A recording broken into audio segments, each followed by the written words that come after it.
hal yang sama juga mungkin di Kalibata juga seperti itu, Bang. Dengan Bahwa kondisi dalam kota, harga tanah udah mahal. Artinya yang perlu dipikirkan adalah gimana land cost-nya gitu ya, location value-nya itu harus bisa maksimal gitu buat pembangunan, buat MBR. Nah, jadi product delivery-nya juga mesti diperhatikan, Bang, aspek yang product delivery. Apakah memang tepat sasaran? Kalau misalnya lokasi Kalibata, jangan sampai nanti yang nempatin malah bukan MBR, Bang. Karena lokasinya udah lokasi mahal gitu, Bang. ya, ya.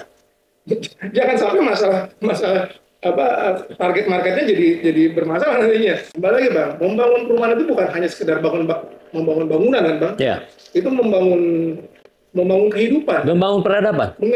Peradaban, kehidupan. Jadi segala sesuatu harus direncanakan baik-baik.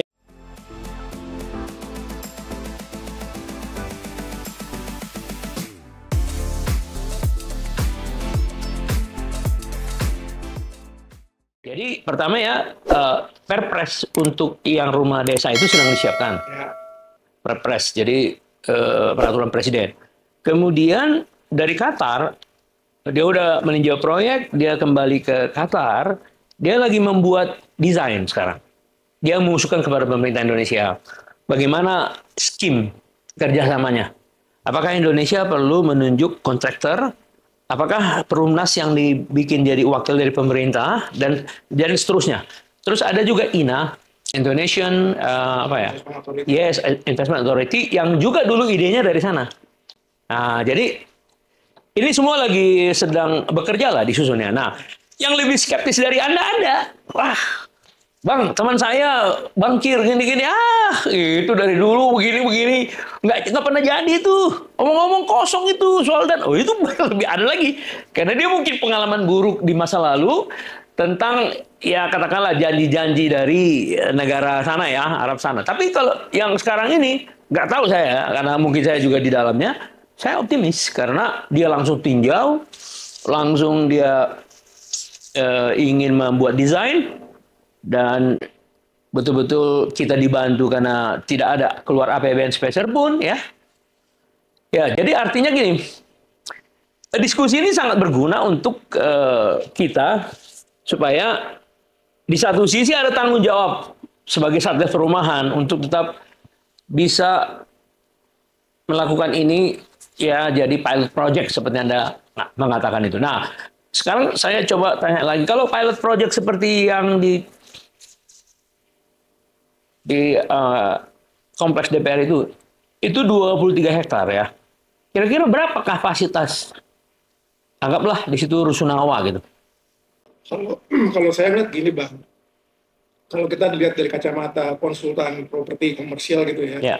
Itu daerahnya udah daerah mahal. Kalibata itu kan di tengah kota. Itu harus rencana harus matang, Bang. Jangan sampai nanti value daripada lokasi itu ya lebih rendah daripada produk yang dibangun di sana gitu, karena itu daerah mahal. Dibangun apartemen mahal pun di situ juga. Nggak, maksudnya apa? Iya gini, Bang, maksudnya kayak gini lah.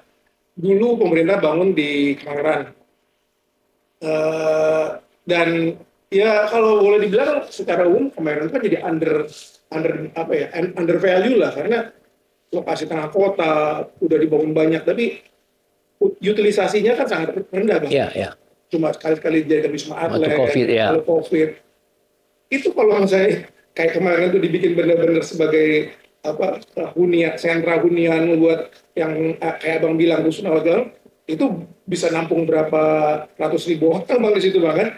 Nah, hal yang sama juga mungkin di Kalibata juga seperti itu, Bang. Bahwa kondisi dalam kota, harga tanah udah mahal. Artinya yang perlu dipikirkan adalah gimana land cost-nya gitu ya, location value-nya itu harus bisa maksimal gitu buat pembangunan, buat MBR. Iya dong, iya. Yang MBR memang. Iya, nah makanya jadi kalau misalnya contohnya gini, Bang, kalau misalnya di situ bikin hanya low rise atau mid rise, sayang, Bang, Jadi Enggak, high rise. Under value seperti Kemayoran. Enggak high rise dong. Nah, ya oke, kalau bisa seperti itu. Iya, tapi balik lagi Anton. Ini diperuntukkan untuk kalangan menengah ke bawah Ya. yang berpenghasilan di bawah 10 juta. Nah, makanya ini akhirnya jadi yang lari ke aspek yang terakhir bang, karena masih ada satu aspek lagi bang. Ya. Yang satu, dua, nah yang ketiga bang. Aspek yang ketiganya terkait masalah concern terhadap program gaji merah adalah product delivery bang. Kita tahu di program sebelumnya, ya udah banyak kok diberitakan waktu Pak Jokowi bangun peresmian rumah, ternyata sekarang rumahnya nggak ditempatin, jadi kosong. Itu apa kan masalahnya kan ya nggak tepat sasaran atau perencanaan kurang matang sehingga orang buat tempat tinggal nggak nyaman dan sebagainya. Nah kembali lagi bang, membangun perumahan itu bukan hanya sekedar membangun bangunan kan bang, itu membangun kehidupan, membangun peradaban, kehidupan. Jadi segala sesuatu mesti direncanakan baik-baik, nggak cuma teknis tapi sosial, ekonomi, budayanya juga segala macam. Dan produk delivery-nya seperti apa nanti bang? Kalau memang mentargetkan sekian angka, jangan sampai nanti jadi kayak di Cina juga gitu. Bangunnya cepat, hebat gitu kan, tapi jadinya jadi ghost town gitu kan, nggak ditempatin itu apartemen-apartemennya misalnya. Nah, jadi produk delivery-nya juga mesti diperhatikan bang, aspek yang produk delivery. Apakah memang tepat sasaran? Kalau misalnya lokasi Kalibata, jangan sampai nanti yang nempatin malah bukan MBR bang, karena lokasinya udah lokasi mahal gitu bang. Jangan sampai masalah target marketnya jadi bermasalah nantinya. Kan bisa jadi begitu bang. Sekarang siapa sih yang nggak mau punya tempat tinggal di Kalibata harga murah?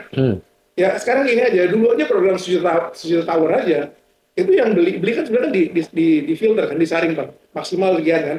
Tapi kan banyak orang-orang investor beli zaman dulu kan. Nggak pernah disaring itu pak. Contoh enggak, kita ngomong aja langsung, enggak ada ketentuan apa. Kalibata ditinggali sama siapa? Itu salah sasaran total. Bukan, kalau itu kan yang dia swasta bang. Enggak. Kalau yang benar-benar swasta pun dia itu developernya, tapi itu atas nama pembangunan untuk menengah ke bawah. Makanya harganya 144 juta, sama dengan yang di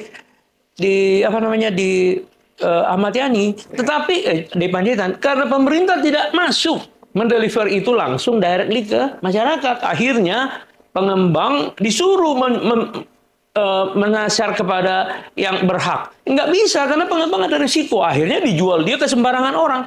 Itu kan pengalaman masa lalu. Iya, makanya istilahnya produk delivery-nya dari pengalaman dulu itu bagaimana supaya ini benar-benar tepat sasaran. Jangan sampai dengan lokasi yang udah bagus, akhirnya nempatin bukan orang-orang yang memang harusnya di situ. Jangan-jangan yang nempatin ya orang-orang yang berduit gitu yang nempatin. Nah, itu salah satunya aja bang. Masalah produk delivery. Lalu kualitas bangunan seperti apa? Kalau dibangun dalam waktu cepat, apakah bisa menjamin itu umur bangunannya bisa bagus gitu ya? Lalu ya banyak lah istilahnya terkait produk delivery itu, apakah nanti memang jadi istilahnya gitu bang, perencanaannya mesti matang, realistis, dan ya jangan terlalu berlebihan gitu. Itu aja sih sebenarnya. Maksudnya berlebihan itu apa? Ya, berlebihan ya kita tahu lah, maksudnya sepertinya ini menterinya ngomong kemarin mungkin karena memang dia backgroundnya bukan rumah, jadi nggak gitu ngerti. Artinya dia bilang harus begini, kayak omnibus law perumahan itu terlalu berlebihan itu. Omnibus law perumahan, lalu ketemu dengan ini, ketemu dengan itu. Ya abang tahu sendiri lah. Problem perumahan itu kan udah puluhan tahun di sini kan, ini kan. Jadi kita nggak perlu menemukan new will gitu ya. No need to create a new will lah gitu. Artinya apa yang udah ada, ya coba aja dilihat mana nih metode yang tepat. Jadi bukan yang kayak sekarang, kita mau bikin ini, mau bikin itu. Nah sekarang kayak itu. Nah sekarang gini, ya saya kira memang kementeriannya kan baru dibentuk, eselon 1, eselon 2 pun bahkan dari luar ya. Ya tentu kita akan melihat apa yang dikerjakan oleh beliau itu nanti, apakah memang orang-orang yang sudah diangkat ini bisa mengerjakan ya seharusnya.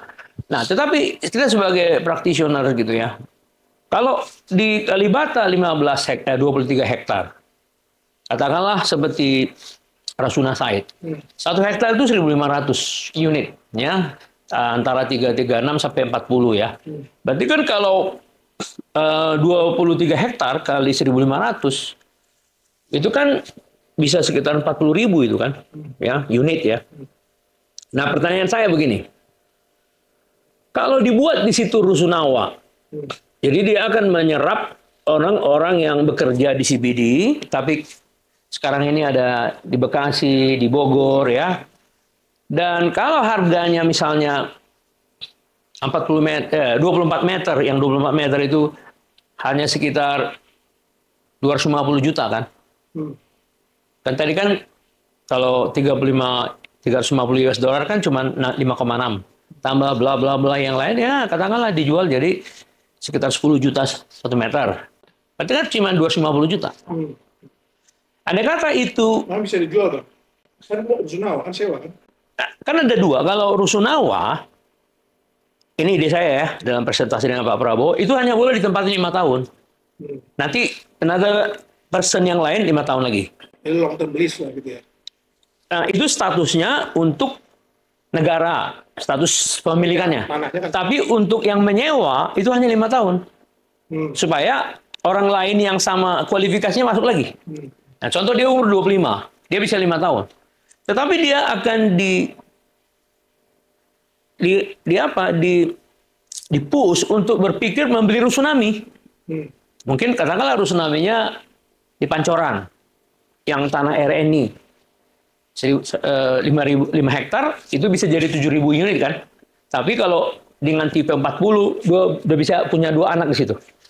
Nah, kalau itu dijual misalnya juga harganya sekitar 15 juta, berarti sekitar 600 juta. Nah, usia dia 30, dia merit, dia berhak di sana. Jadi ini rusunawa, dan ketika rusunawa ini sudah dibangun, pertanyaan saya, ada nggak sekitar 40.000 orang yang bisa diabsorb di situ? Dengan harga, ya, kalau tadi dia 250 juta, ya 2,5 juta sebulan lah, atau 2 juta sebulan. Kalau aku sih nggak khawatir, Bang, mengenai apa marketnya ya. Di mana? Artinya demand is always there lah. Kan yang masalah kan sekarang adalah demand-nya itu nggak terakomodir gitu masalahnya. Jadi kalau abang tanya bisa nggak 40.000? Ya mungkin aja kalau menurut aku. Demand-nya ada gitu. Ya.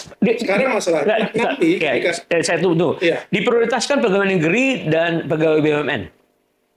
Kenapa mesti kan? Karena kita ingin membangun budaya rusun. Kenapa nggak dibikin umum aja, Bang?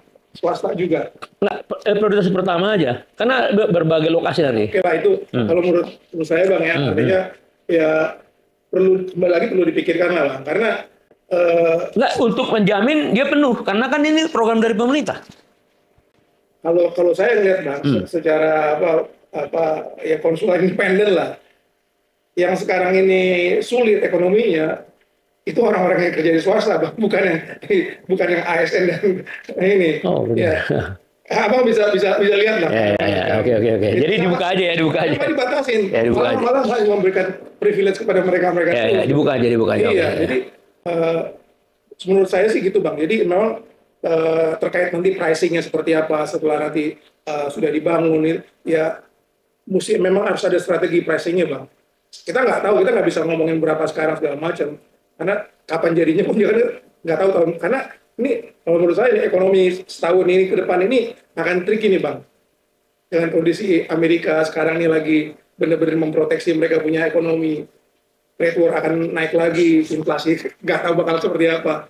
Ini ekonomi bakal begini-begini nih, Bang. Jadi artinya kalau memang ini program itu bisa direalisasikan, lalu nanti kapan timingnya, menurut saya memang harus ada strategi pricing yang benar, yang pas. Nah, justru itu yang entah itu sistemnya sewa atau gimana gitu ya. Karena kembali lagi strategi pricing zaman sekarang juga mesti nyesuaiin sama target marketnya, Bang. Anak-anak zaman sekarang kayak milenial generasi itu mungkin mereka ya lebih prefer sewa aja. Dan kita juga nggak tahu apakah mereka maunya sewa short term atau long term gitu. Itu perlu dipelajarin, Bang. Iya. Saya seperti itu. Enggak, jadi kan gini, Pak, karena Anda sebagai konsultan mengatakan demand is there gitu ya. Saya kira nggak ada kekhawatiran kita dia short atau long. Kenapa? Selama demandnya over terhadap supply, ya pemerintah bisa jadi off-taker gitu loh. Ya. Tapi satu lagi juga Bang, ini terkait masalah hunian vertikal Bang ya. Kalau kita lihat kenapa pasar apartemen lebih dari 5 tahun terakhir ini agak slow. Salah satu masalahnya kalau menurut saya adalah cost di apartemen itu kita masih agak susah. Artinya buat orang kita itu biaya hidup di apartemen itu masih dirasa mahal. Even ke apartemen yang paling murah. Karena IPL di apartemen yang paling murah aja kan IPL kan itu kan per meter persegi Bang. Kita kalau di perumahan terbiasa sebulan 200.000, 300.000. Kalau di apartemen nggak begitu kan per meter 15.000, 20.000, jatuh-jatuhnya bisa 1 juta gitu macam. Tapi nggak bisa 10.000 atau 12.500. Makanya ini juga menurut saya masih jadi concern kayaknya di sektor apartemen. Bagaimana pertama orang kita tuh mengerti bahwa memang tinggal di apartemen itu ada cost-nya memang lebih tinggi. Dan kedua terkait efisiensi kita punya sektor property management. Kalau di negara kayak Jepang itu udah sedemikian canggihnya, sebagai efisiennya sehingga manajemen gedung, manajemen apartemen itu biayanya tuh mereka bisa efisien sekali Bang, bisa rendah. Dan saya tahu beberapa perusahaan dari Jepang itu pengen masuk ke sini. Tapi begitu mereka ngeliat kondisi di lapangan susah. Maksudnya gimana? Iya, dengan segala keribetan yang ada gitu ya, terkait PPRS, terkait ini segala macam. Jadi belum ada yang padahal mereka ada pemain property management yang top lah di Jepang gitu ya. Karena mereka memang lihat potensinya ada gede gitu di sini. Nah itu masih jadi satu hal yang memang perlu kita improve di sektor apartemen. Jadi makanya itu kalau misalnya nanti ada kayak perumahan yang mass scale gitu ya untuk yang MBR, itu faktor property management terkait sama itu juga harus jadi perhatian. Bagaimana kita punya sistem konsep yang cost-nya tuh bisa murah gitu. Itu yang membuat kalau dari penilaian saya itu pasar apartemen ini masih agak sulit buat naik. Nah, tapi kalau ada subsidi dari pemerintah kan bisa. Ya, tapi kan berapa lama subsidi bisa? Apakah akan forever? Enggak. Tapi untuk membuat edukasi kepada masyarakat kan? Iya. Mungkin aja. Ya nggak ada cara lain untuk membuat kesadaran di masyarakat. Kalau nggak punya kalau properti manajemennya belum bisa kita perbaikin gitu kan ya. Itu nanti apartemen itu jadi nantinya kayak di Amerika ya, di Bronx. 2 tahun 3 tahun udah kumuh, udah nggak nyaman. Kan pasti nggak mau seperti itu kan. Pengennya kan kayak di Singapura gitu. Iya. Di Hong Kong paling nggak lah gitu ya. Yang bisa sampai puluhan tahun. Nah, itu mesti jadi pemikiran, Mbak. Oh iya. jadi nggak gampang, Mbak. Loh. Kan gini. Soal finance aja orang nggak menganggap ini bisa berhasil karena pengalaman masa lalu yang buruk dari orang itu. Ini orang-orang bangkir top loh yang ngomong sama saya. Udahlah bang, itu omong-omong itu katanya. Terus masuk lagi ke bawahnya. Ya, tadi ada lahan 23 hektar yang bisa 40.000. Terus ada question tadi dari kita berdua. Apakah layak ini dijadikan sebagai sewa atau combine dan milik dijual ke konsumer ya? Beda dengan urusan pemerintah dengan si investornya.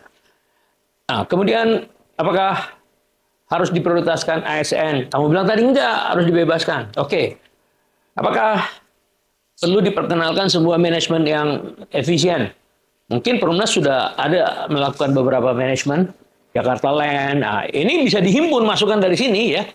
Bahkan mungkin dari investor dari konsultan internasional bisa mentraining ya orang Indonesia. Bahkan kalau menurut pendapat saya pribadi ya, lebih suka saya si Perumnas. Perumnas itu dibuat jadi property management.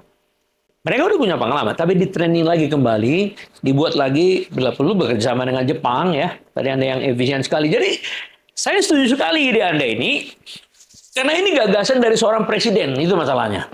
Dan ya Anda lihatlah kemarin mengenai LPG. Begitu dilihat rakyat sakit ada yang meninggal langsung di stop. Direspon. Maksud saya, jadi agak beda dengan yang 10 tahun. Bukannya saya membedakan presiden yang enggak ya. Lama sekali bukan.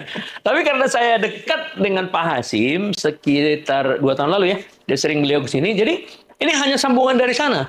Melihat keseriusan beliau ini, saya bisa mengatakan begini, kalau memang ini nggak berhasil, kita yang harus berdosa di sini, Pak. Karena kita lah orang yang concern dengan keahlian kita, concern dengan poin-poin yang bisa membuat ini berhasil gitu loh. Ya, jadi bayangan saya begini, kalau Rusunami ya, sebelum di develop harus ada dulu konsultan untuk memulai dengan market research. Berapa sebenarnya demand di sana? Dan coba dibuat marketing research, demand dengan Rusunami dan Rusunama itu bagaimana perbandingan? Nah, pertanyaannya, apakah rekomendasinya dipisahkan unitnya, bahkan dipisahkan parcelnya, lokasinya?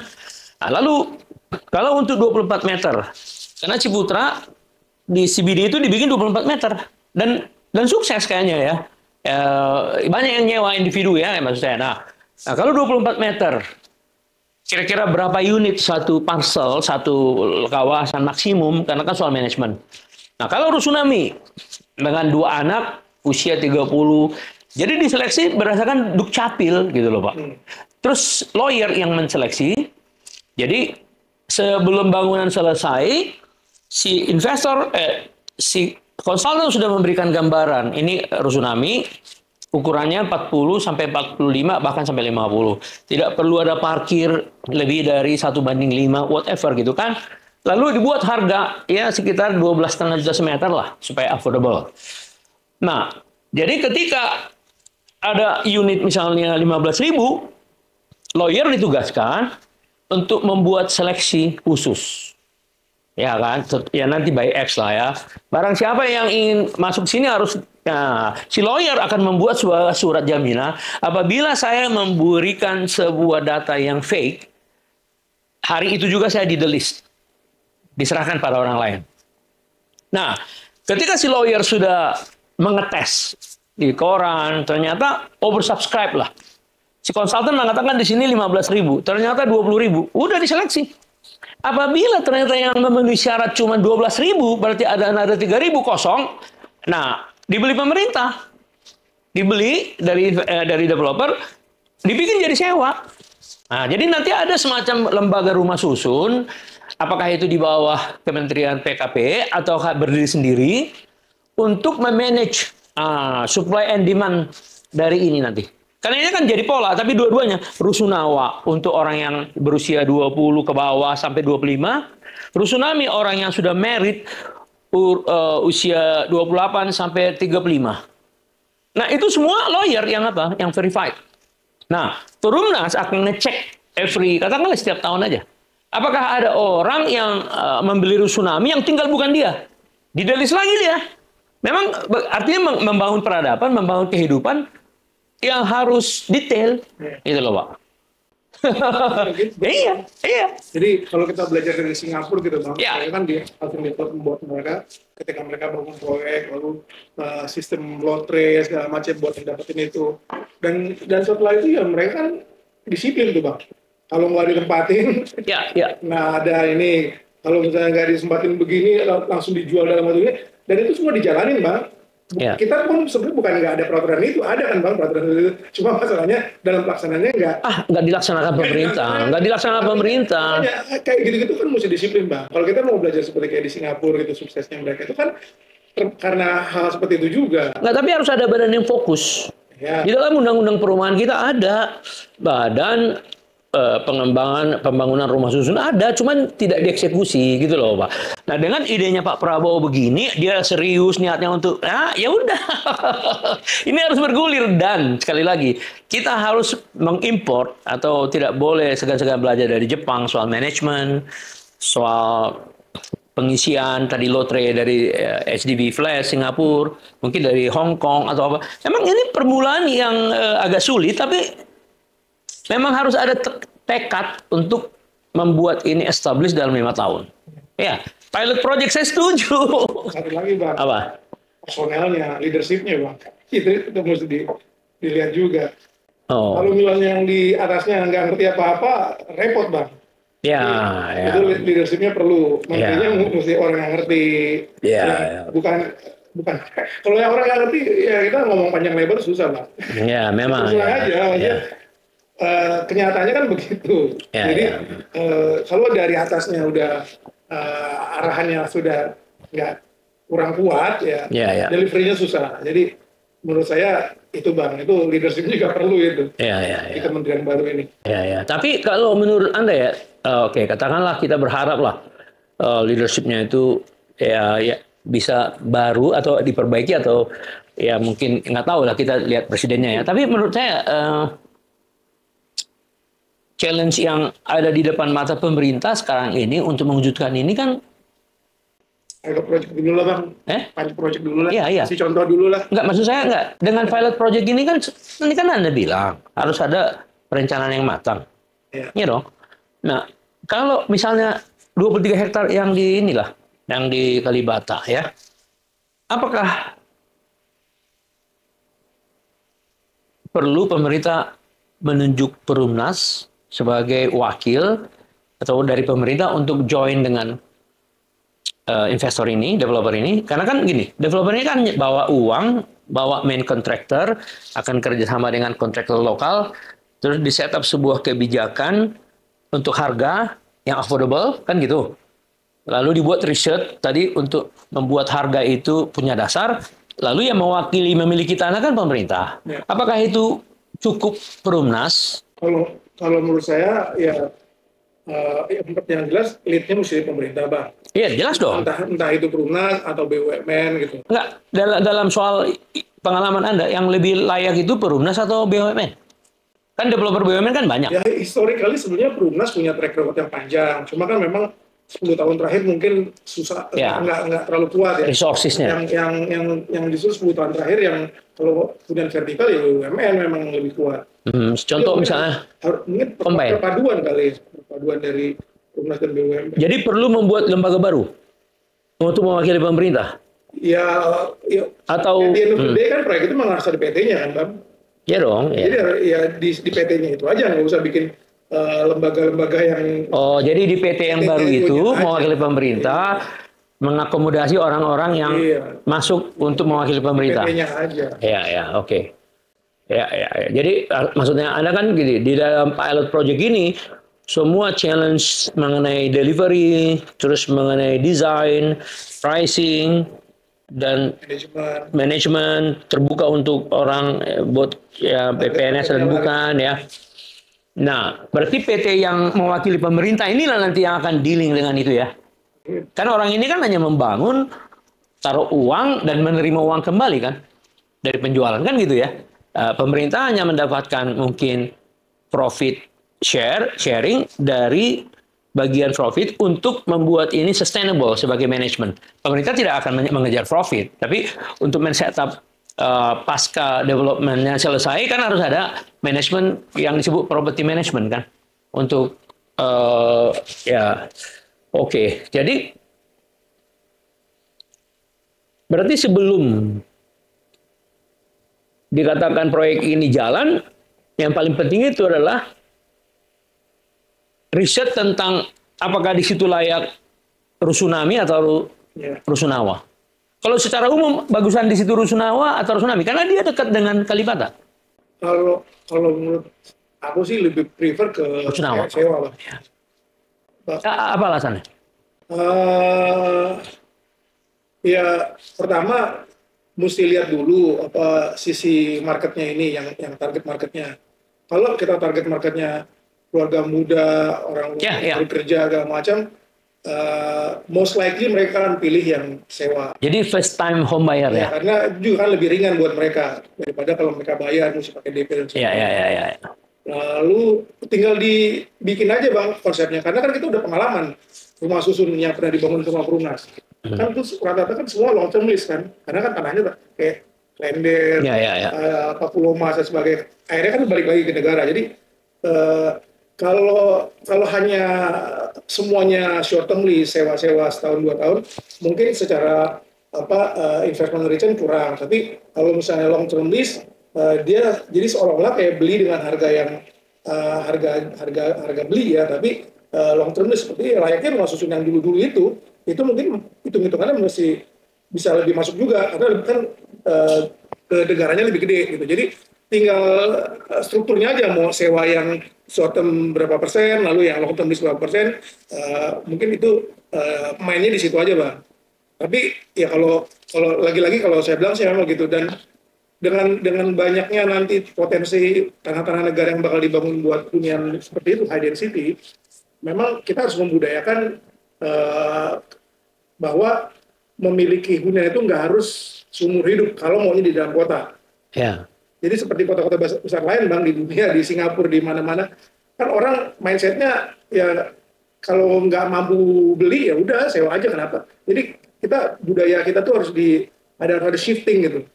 Bahwa ya rumah itu memang nggak harus dimilikin, tapi bisa aja disewa.